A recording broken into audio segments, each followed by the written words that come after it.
So anyway, Ajahn Cha left Ajahn Man, and he had a lot to think about and to meditate on, and then he carried on the Tudong, walking through the the northern part of northeast Thailand. He had one experience where he was in his glot in the forest, and these wild dogs came. They're very frightening because you just got a thin cotton curtain between you and all these very fierce wild dogs.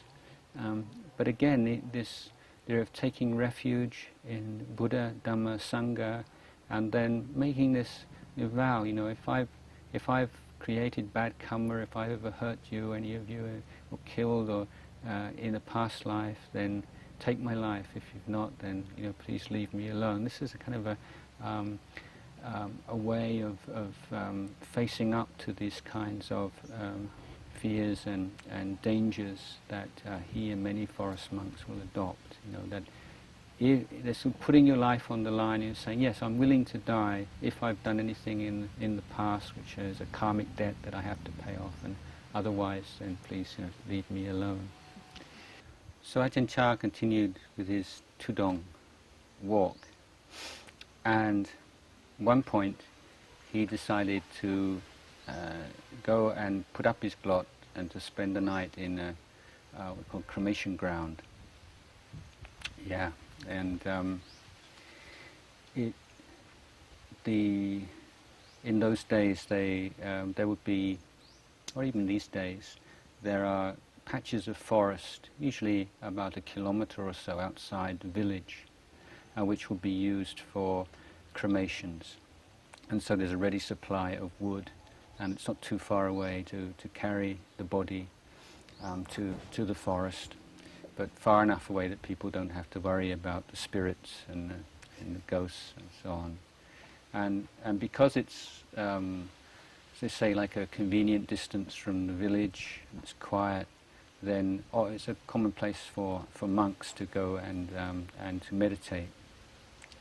In fact, many monasteries are built on cremation grounds, and this is where what Nana Chat was built also. That's on the Bung Wai village cremation forest originally.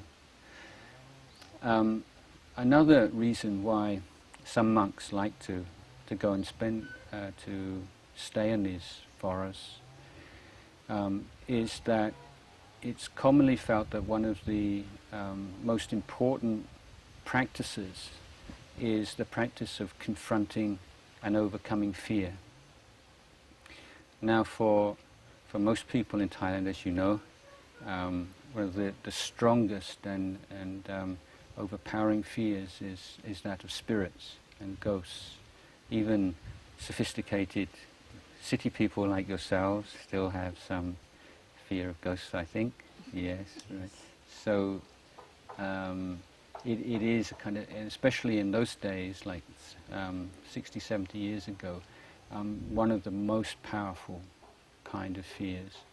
And so monks like to go into fearful places, not just to sort of show off or for sort of macho reasons, but one, they say, because it means that your mind is very sharp and very keen and very awake. You're certainly not going to get sleepy if you're in a place where you feel afraid of wild animals or of spirits and ghosts. And secondly, that